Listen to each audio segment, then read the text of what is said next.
Hey everyone, Nick here again, back to talk about Fear the Walking Dead. This is my review of the Season 4 mid-season finale called No One's Gone.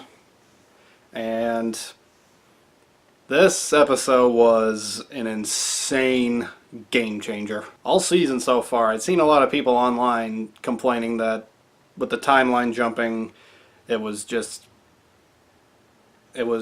like hard to follow and it was unnecessary.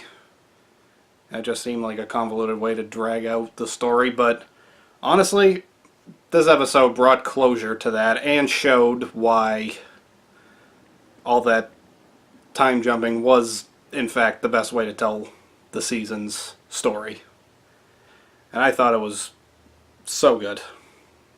Just the whole season, all the timeline jumping like that, I thought it was really good. I thought they did it really well. We got some really good Morgan development in this episode through his sage guidance, which honestly, it was at times pretty heartwarming to hear. Just knowing where he came from, knowing how insane he was not too long ago. Just considering his background, it was really good and really rewarding.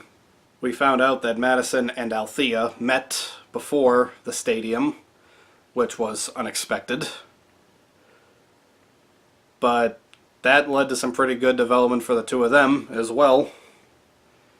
I mean, we got to hear more of where Madison's head was at, not just since the apocalypse started, but even before, and why it's making her so focused on protecting her kids now, making sure they don't lose themselves.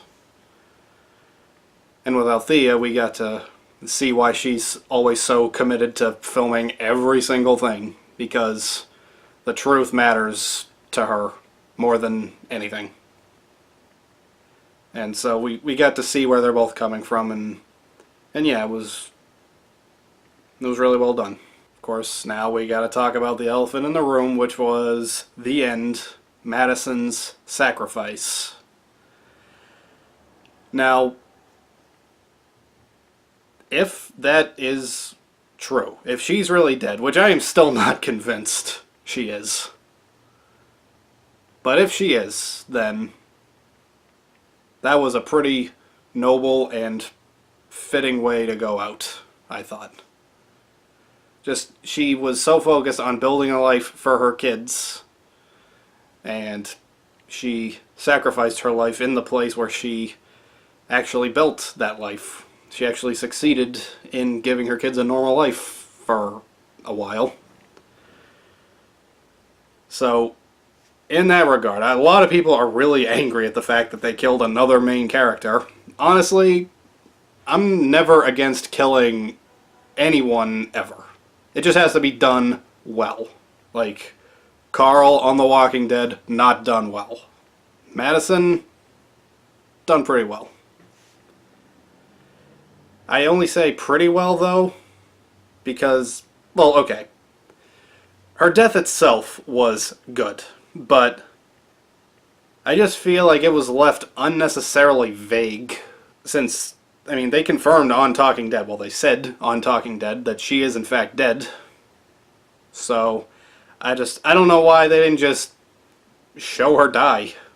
They just, like, why leave it so uncertain if you're just gonna, I don't know. That didn't really add up for me.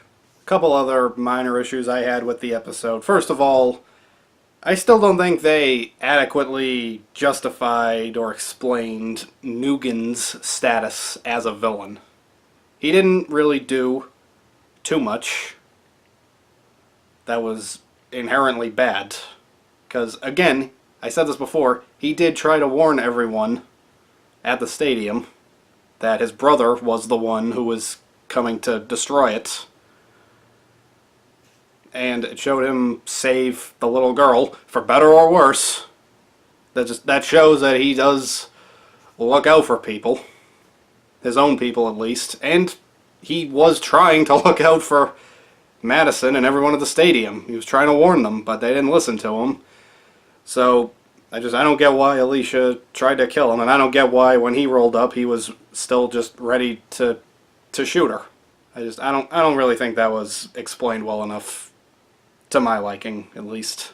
Also, the stadium walkers, the really burned ones, in terms of threat level, they were a bit of a letdown. I mean, they looked super cool, super intimidating, and there was a lot of them, but they barely mattered at all.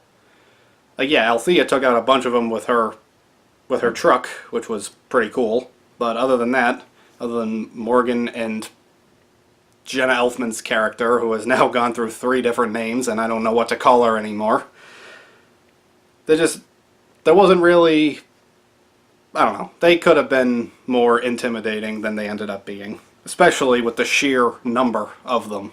So, yeah, that was a bit of a letdown for me. But I'll end on a positive, though. The acting across the board in this episode was amazing. Like I have said in the past that I don't really think Kim Dickens has been particularly all that good.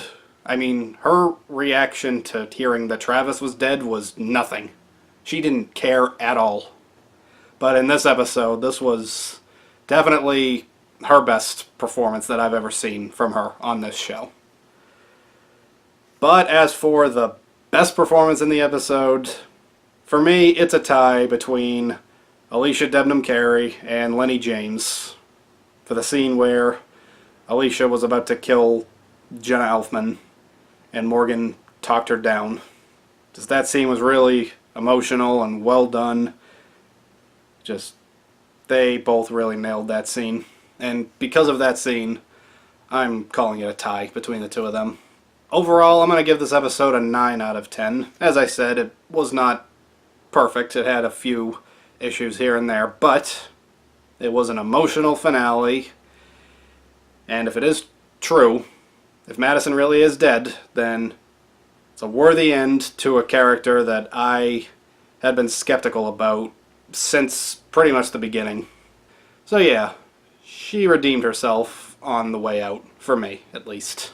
Well, that'll do it for my review, and I will see you next time.